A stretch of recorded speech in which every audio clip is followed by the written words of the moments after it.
আমাদের বাংলাদেশ প্রধানমন্ত্রী। বলেন এই দায়িত্ব আল্লাহ কাকে দিয়েছেন? যারা দায়িত্বশীল।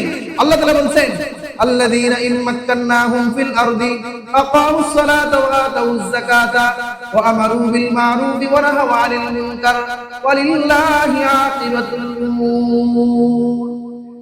যে আল্লাহ তাআলা বলেন ইন মাক্কান্নাহুম ফিল আরদ, আমি যদি কোনো জাতিকে কাউকে জমিনে ক্ষমতা দেই, বলেন কি দেই?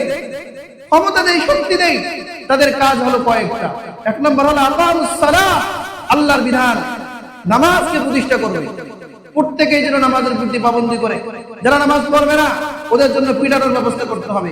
যারা নামাজ পড়বে না তাদের জন্য জেলখানা আবদ্ধ করার ব্যবস্থা করতে হবে। নামাজ পড়বে না তাদের জন্য শাস্তির কি করতে হবে? ব্যবস্থা করতে হবে। আল্লাযীনা ইন মাক্কান্নাহুম ফিল আরদি আকামুস সালাহ।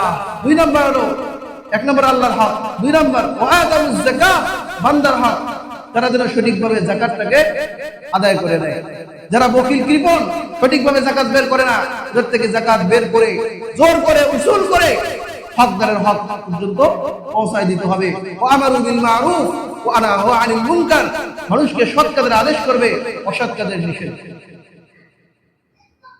আমরা যারা হুজুর শ্রেণীর আছি, দিনদার শ্রেণীর আছি, এটা তো আমাদের আল্লাহ তাআলা নৈতিক দায়িত্ব দিয়েছে, ইলমি দায়িত্ব, এজন্য আমরা বলতেছি, চিল্লাই দিচ্ছি। কিন্তু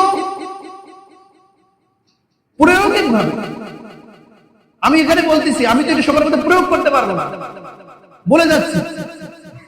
কিন্তু এটাকে সমাজে প্রয়োগ করার জন্য ক্ষমতা চাপ দেওয়ার জন্য তাদেরকে আল্লাহ তাআলা কি দিয়েছেন বলেন? ক্ষমতা দিয়েছেন। তো এইটা কাজ ছিল তাদের।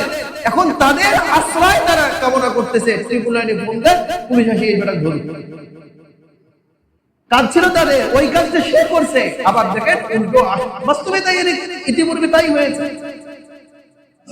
তাহলে এই মেয়ের কি